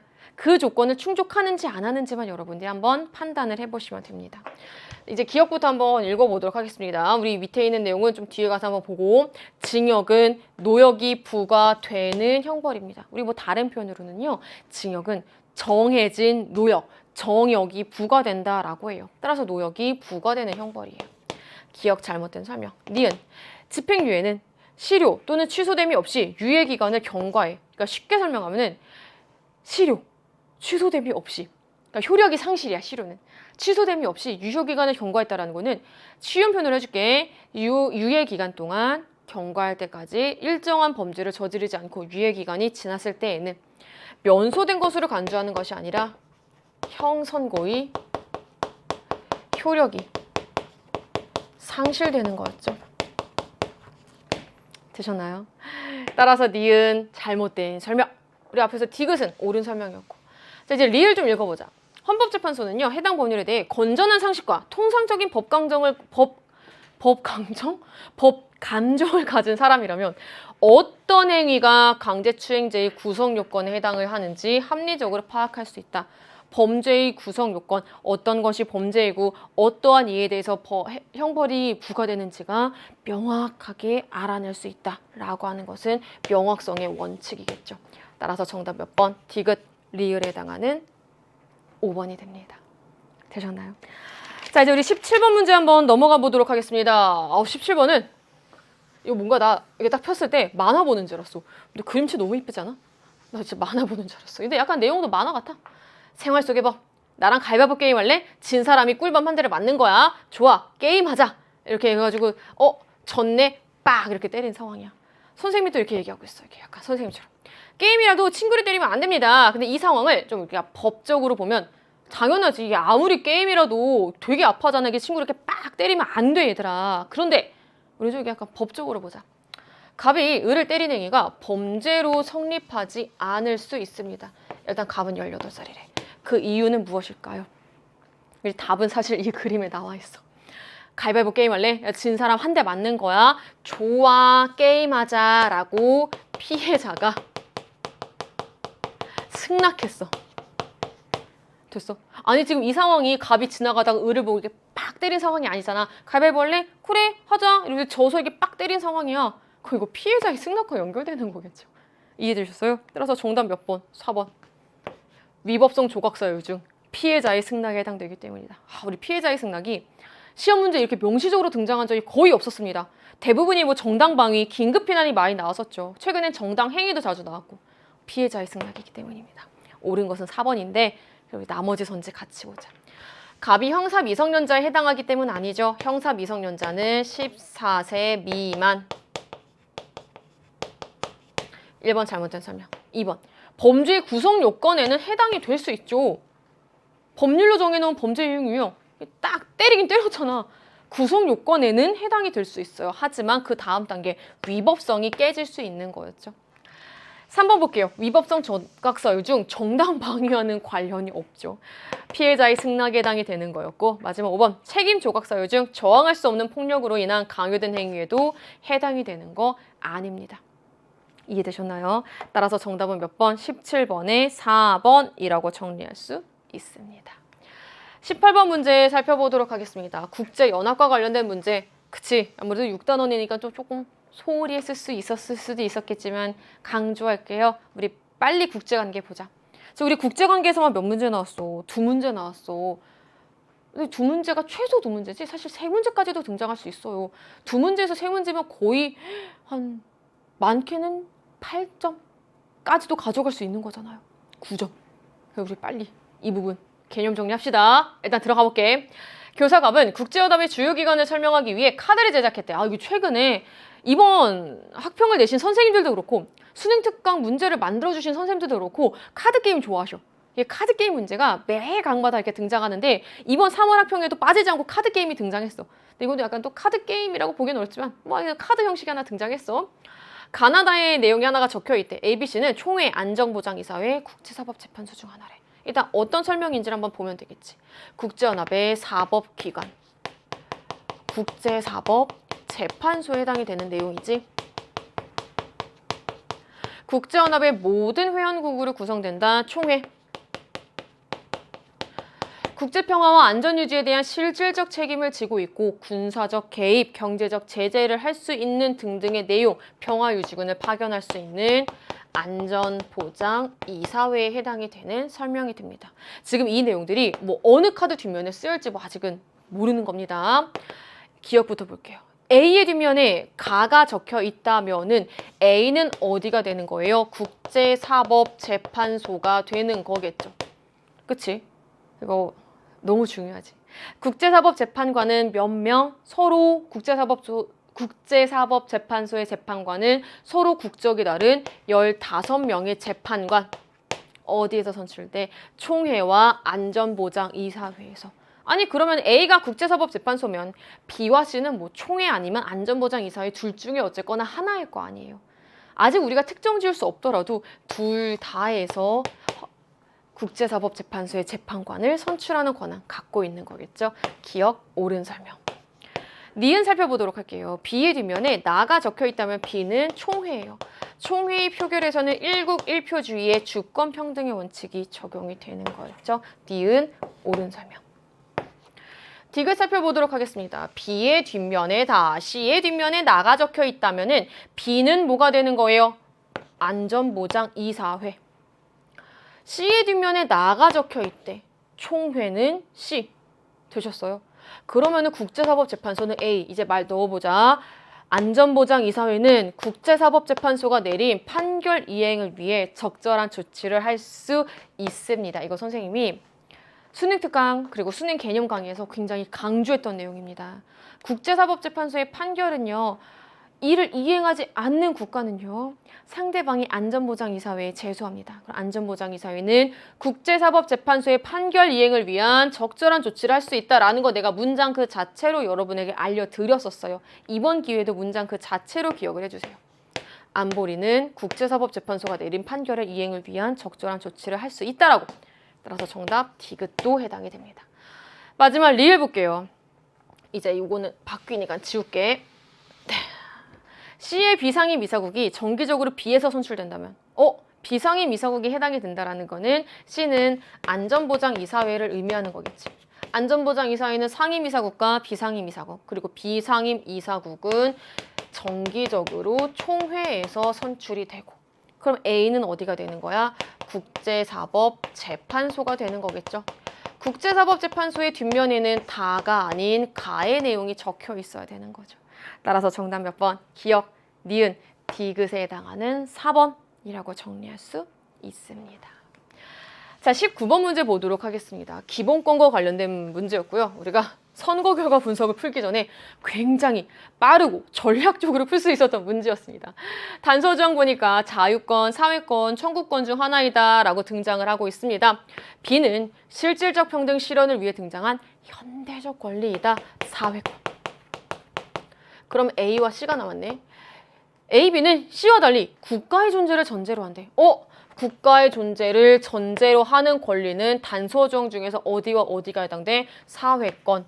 왜? 인간다운 생활의 보장을 국가에 요구할 수 있는 청구권. 예를 들어서 국민이 원하는 바를 국가에 요구하거나 또는 국민의 기본권이 타인이나 국가에 의해서 침해된 경우 그 구제를 요청할 수 있는 권리 국가에.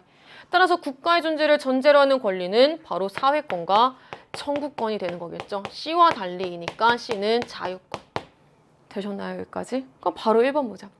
국가의 간섭이나 침해를 받지 않을 방어적 권리는 자유권에 해당하는 설명. 1번 잘못된 설명. 국가의 정치 과정에 능동적으로 참여할 수 있는 능동적 권리는 참정권. A, B, C에 해당이 되는 내용 없습니다. 다른 기본권 보장의 전제 조건. 선생님이랑 수업한 친구들 이거 내가 뭐라고 설명했었지? 베이스로 깔려 있어야 된다. 전제 조건이다. 평등권에 해당이 되는 설명이었죠. 잘못된 설명. 4번 살펴보도록 하겠습니다. B는 A와 달리 헌법에 열거되어야 보장되는 권리이다. 일단 잘못된 설명이야.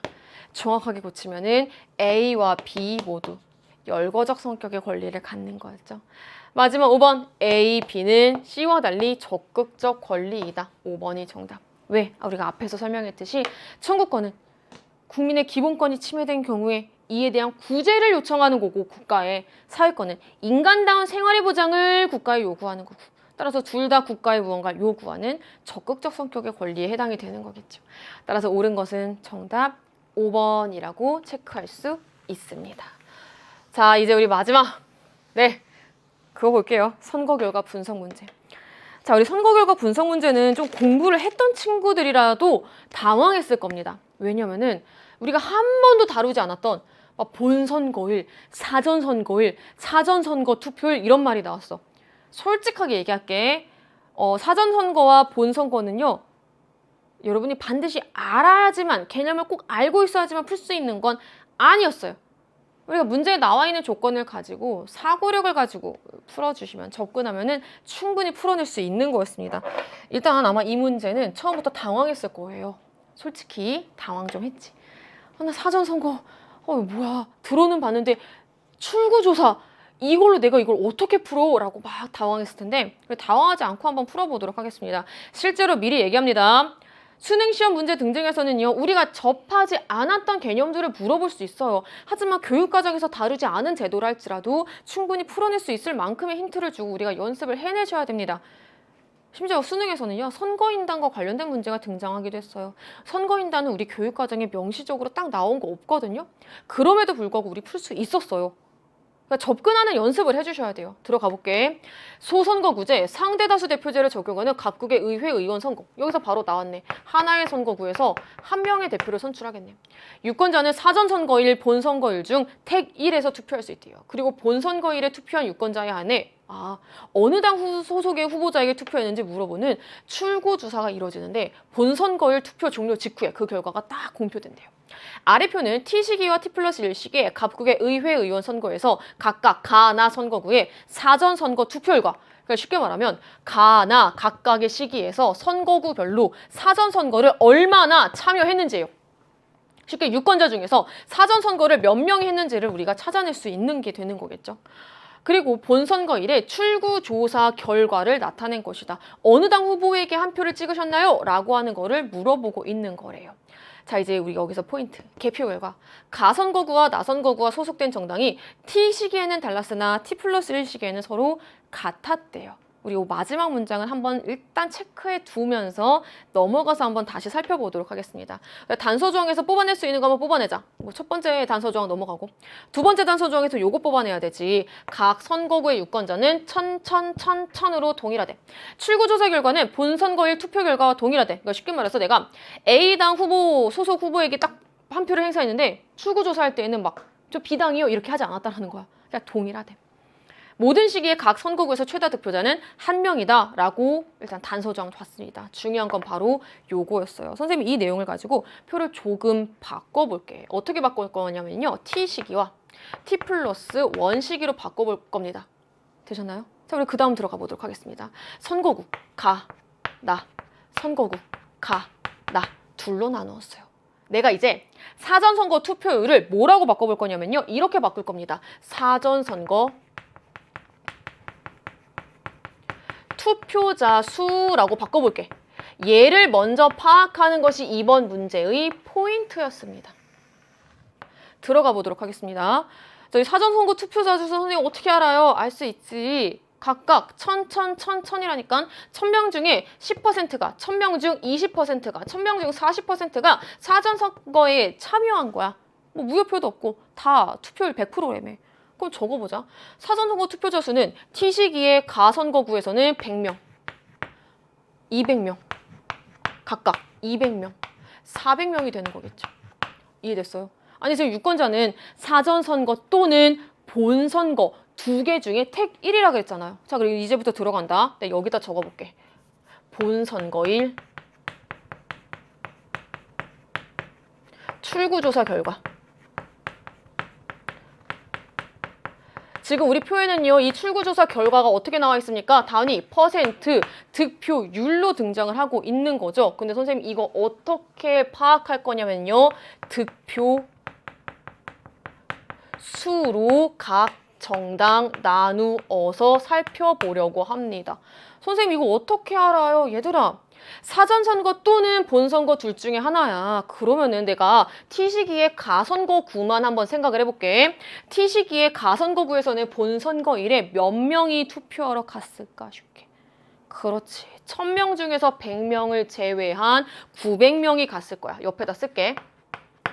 나선거구는 몇 명이 갔을까? 200명은 사전선거 했잖아. 그거 사전선거를 안 한 800명이 갔겠지. T+1 시기의 가선거구도 800명이 갔겠지. 나선거구에서는 600명이 갔을 거야. 이제 끝났다. 우리 뭐 하면 되는 거야? 살짝 숫자 보이니까 내가 이 상태에서 한번 설명해 볼게. 결국에 투표조사 결과가 퍼센트로 나와 있어. 900명 중에 50%는 A당 소속 후보자를 찍은 거야. 900명 중에 10%는 D당 소속 후보자를 찍은 거야. 한 번만 더 해볼까? T시기에 나선거구에서는 800명 중에 10%가 C당 소속 후보자를 찍은 거야. 한 번만 더 할게. T+1 시기에 나선거구에서는 600명 중에 50%가 비소속 후보자를 찍은 거야. 이해됐어? 이게 무슨 뜻인지? 그러니까 우리는요, 요 내용을 가지고 따로 뽑아낼 수 있는 겁니다. 무엇을 뽑아낼 수 있는 거예요? 이제부터 본선거일의 출구조사 결과를 득표수로 나타낼 수 있는 거죠. 들어가 볼게. 900명 중에서 50%가 A당 후보에게 표를 행사했어. 900명 중에서 30%가 내가 여기까지만 다 얘기해 줄게.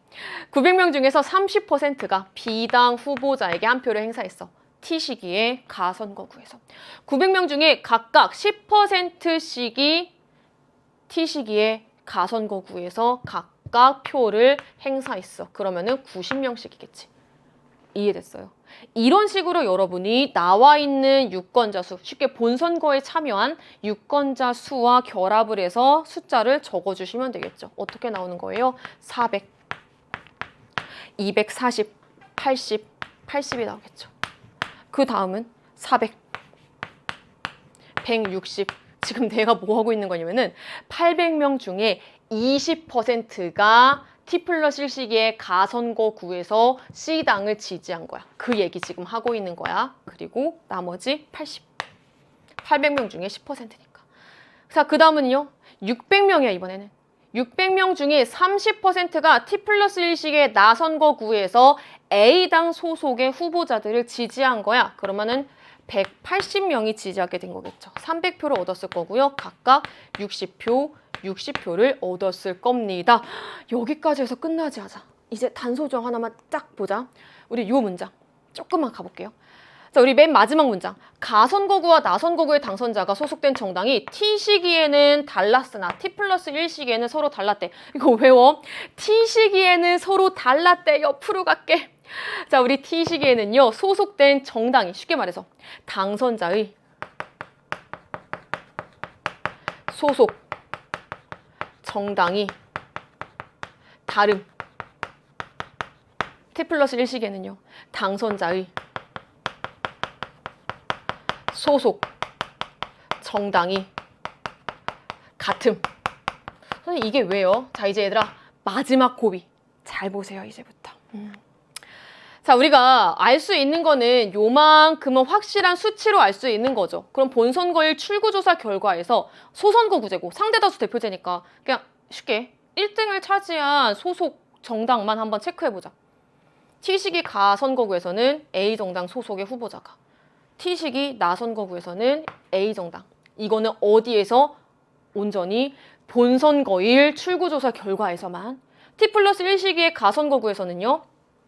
A정당 후보자가.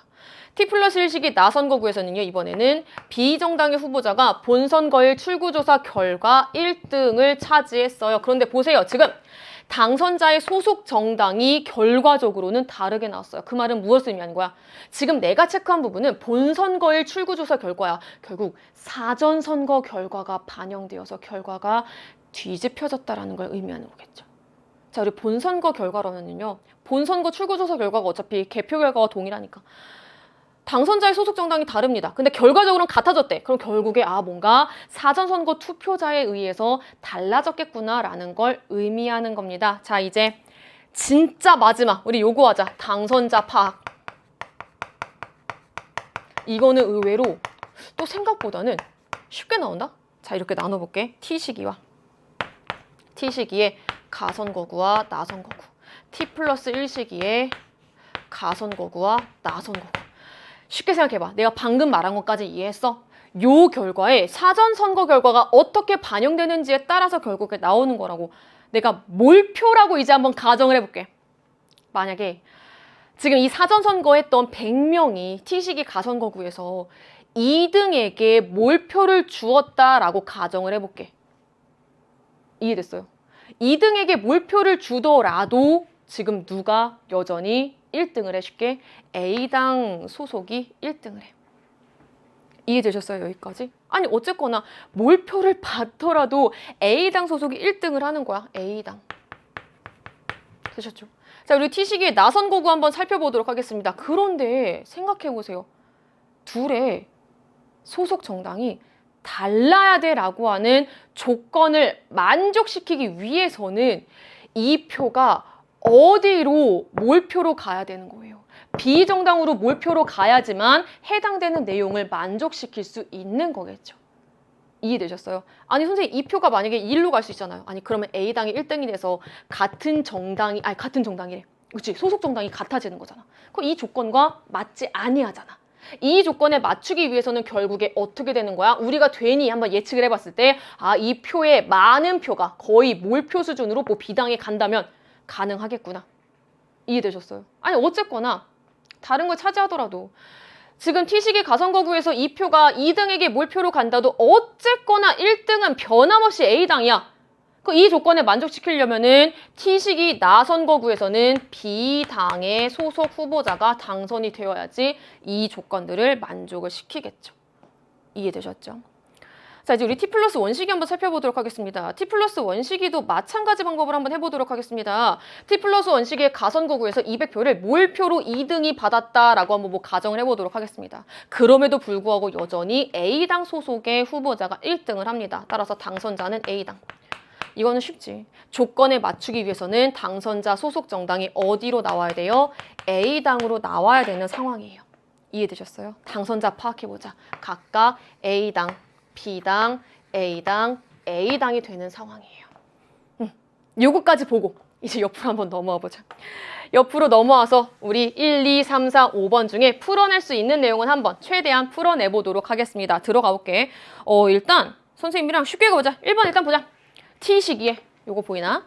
T시기에 가선거구 소속 당선자는 A당 소속. 출구조사에서 득표율이 가장 높다. 오케이. 1번은 옳은 설명이네. 됐지. 당선자 파악하니까 조금 보이네. 자, 이제 선생님이랑은 거꾸로 한번 가볼래? 5번 보자. 5번.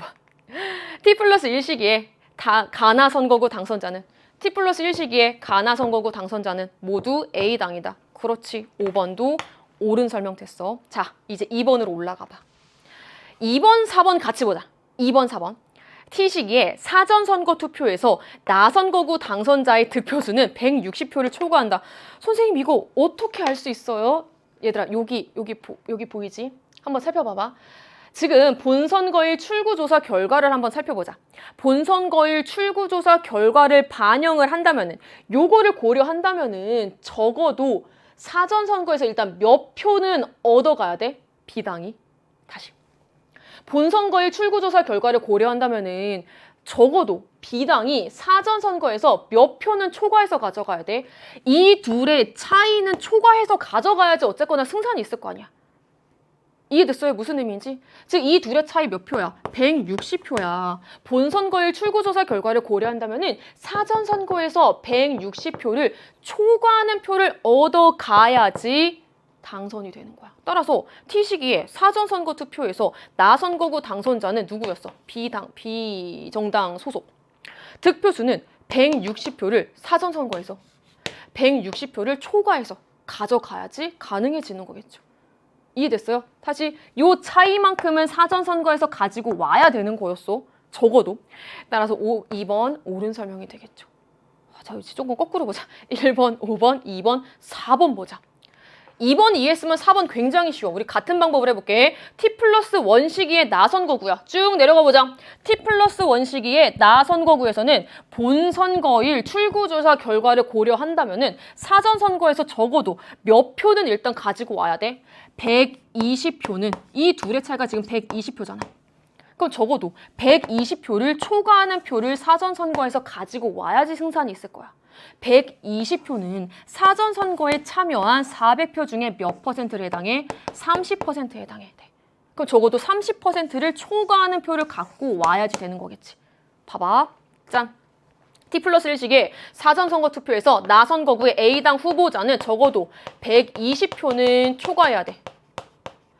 사전선거 400명이 참가했어. 400명 중에 120표라는 거는 30%를 초과한다. 4번 옳은 설명. 1번, 5번 옳은 설명. 2번, 4번 옳은 설명. 자, 이제 우리 3번 하나 남았다. T시기에 가선거구 당선자의 총 득표수는 나선거구 당선자의 총 득표수보다 적다. 선생님 이거 저 모를 것 같아요. 알 수 없음. 그래서 옳지 않음으로 했어요. 라고 하는데 알 수 있습니다. 자, 가보자. T시기. 가선거구 당선자의 총 득표수는 최소 몇 표일까? 아, 최소가 아니지. 미안. 최소. 그렇지. 최소 몇 표일까?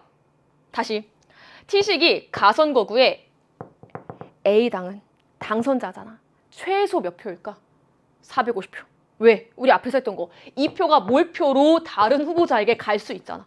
그 최소 일단 몇 표는 무조건 받는 거야. 본선거일 출구조사 결과에서 나온 적어도 일단은 450표는 미니멈 최소로 가져갈 수 있는 거겠지. 됐지? 자, 이제 우리 나선거구 당선자 T시기에 나선거구 당선자는 몇 표까지 가져갈 수 있어? 맥시멈? 네, 이번엔 맥시멈이라고 그랬어. 최대 몇 표까지 가져갈 수 있어? 우리 아까 연습했던 거. 만약에 몰표로 가져가게 된다면은 맥시멈 440표까지 가져갈 수 있어. 이해됐어요? 이제 우리 이거 수직선에다 한번 그려볼게. 나선거구 당선자는 맥시멈 최대 440표야. 가선거구의 당선자는 최소 450표야. 가선거구 당선자의 득표수는 나선거구 당선자의 득표수보다 크다. 정답 몇 번? 옳지 않은 건 3번. 이렇게 풀어낼 수 있었던 문제였습니다. 자, 우리 이렇게 해서 20번 문제까지 모두 다 마무리했습니다. 3월 첫 학병, 여러분에게 갖는 여러 가지 의미 있는 거 알고 있습니다. 그 의미가 무엇이든 간에 여러분 고생 많이 하셨고요. 정말 수고하셨습니다. 저는 해설 여기서 마무리하도록 하겠습니다. 저는 지금까지 정치화법의 박민아였습니다.